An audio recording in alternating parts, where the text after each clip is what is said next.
Hello, this is Vanessa Garcia, and today I'll be presenting CAA number 2. And so to begin, we have the agenda, which lists out the different slides and points that we will be making, and we're going to jump right into writing opportunities. And as our first slide, we have writing opportunities.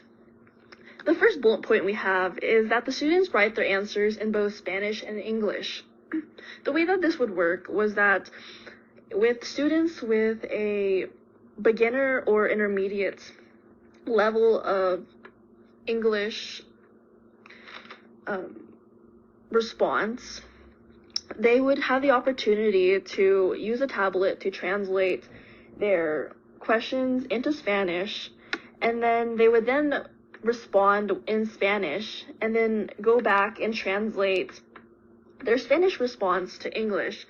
And this was helpful because it allowed them to compare their writing in both languages. And so this was done for several assignments, including personal narratives and research projects.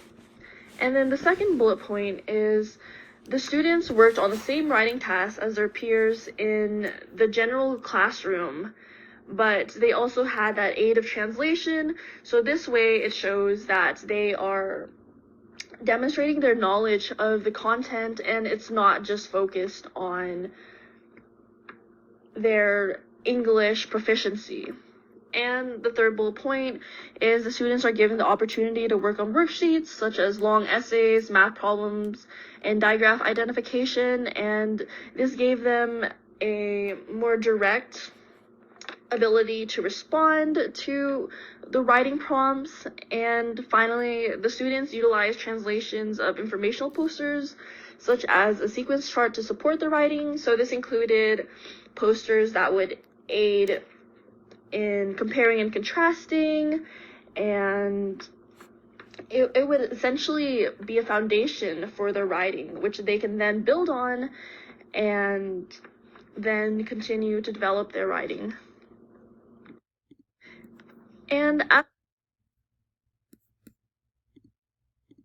And here we have the slide print functions.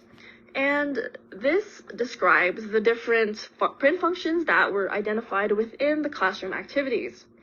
And this is not an exhaustive list, but it does describe many of the different activities that were done within the classroom and the print functions that were result and were learned with these different activities. We have personal, heuristic, regulatory, instrumental, imaginative, and informative. For personal, the students would write about personal experiences such as their favorite place or recall their daily routine. Heuristic, the students would demonstrate the ability to research and do a form of self-learning. An example of this was an animal research project that they were working on.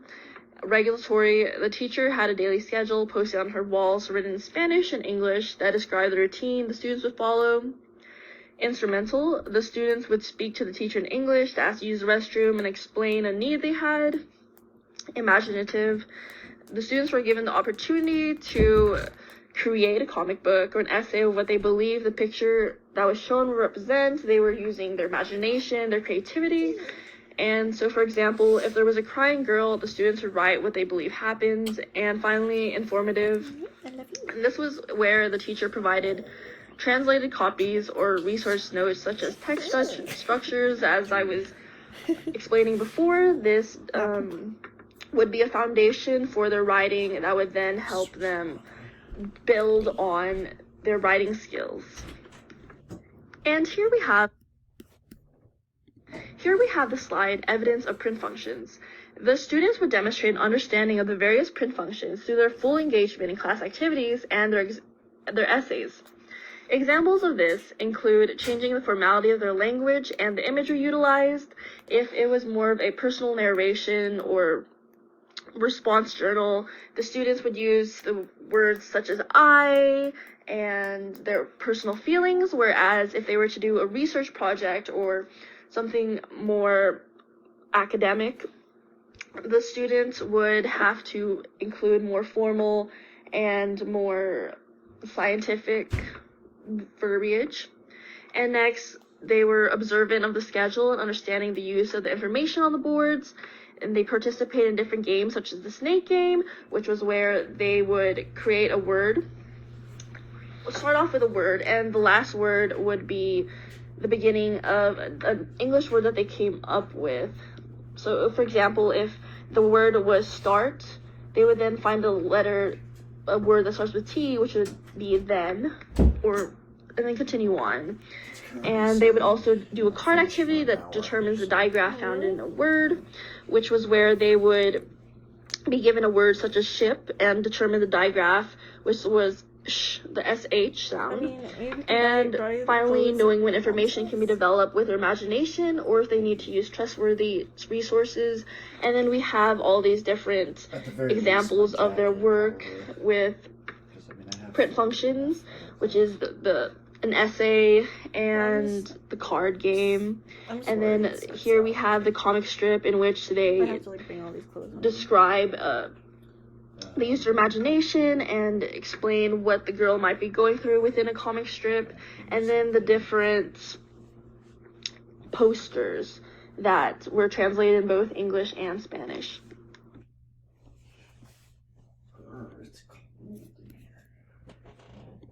Writing sample context. We have 3 writing samples from a 7th grade student within the ESL program, and these are samples from her ELAR class. And these writing samples include different reading journals. The first sample is personal narrative, the second sample is entry describing the student's morning routine, and finally the third sample is an ode.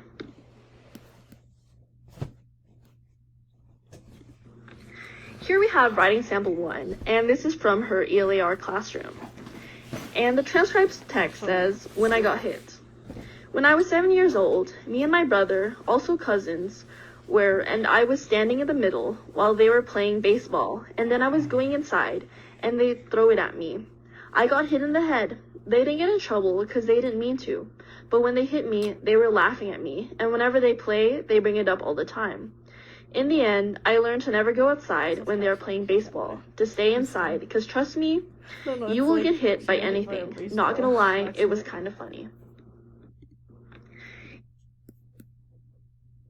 Now we have writing sample 2, which is also from her ELAR class, and the transcribed text says, "In the morning, I get ready for school. I start off by getting up at 6 in the morning, then I go to brush my teeth, then do my bed.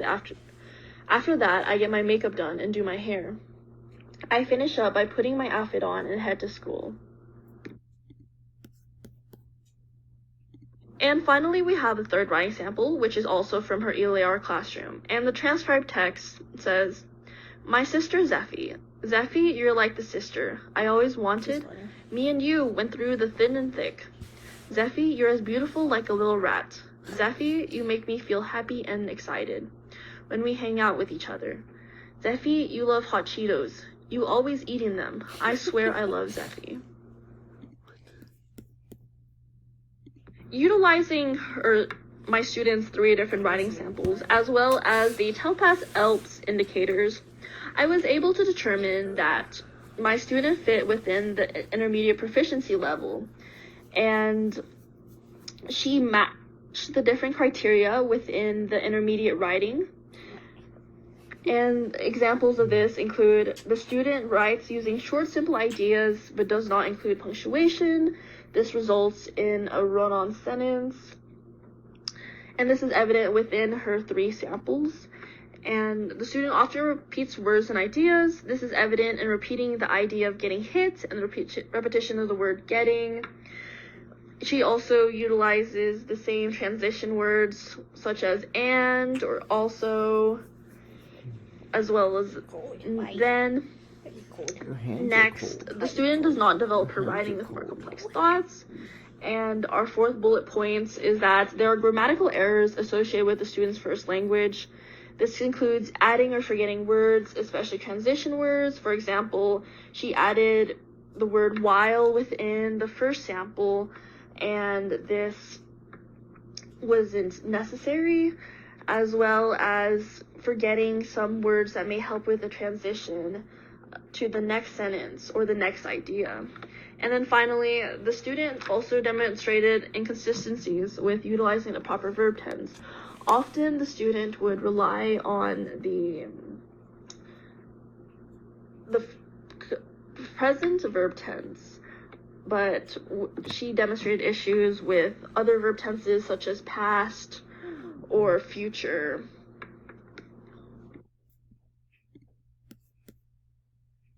And finally, we have the last slide, which talks about writing strategies. These are writing strategies found within the textbook that will help my student in developing her writing skills. And to start off, we have strategy 1. This is sentence shortening. Because the student demonstrates issues with run-on sentences, sentence shortening would be helpful in combining similar sentences. It would also aid the student in understanding where to place the punctuation.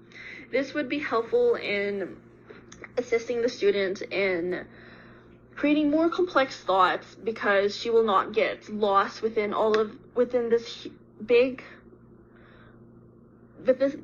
paragraph of words and can create more detailed sentences. And then strategy 2, and strategy 1 was found on page 287, and then strategy 2 we have sentence models. Sentence models are where the student is given a sentence in which they can analyze and then create a similar sentence. The student would benefit in seeing sentences in a standard grammatical structure, as well as observe the academic language used. This would aid in steering away from repetition and developing more complex ideas. Again, we are wanting to develop that complexity, and this would also help in developing her verb tense and how a standard grammatical structure looks like.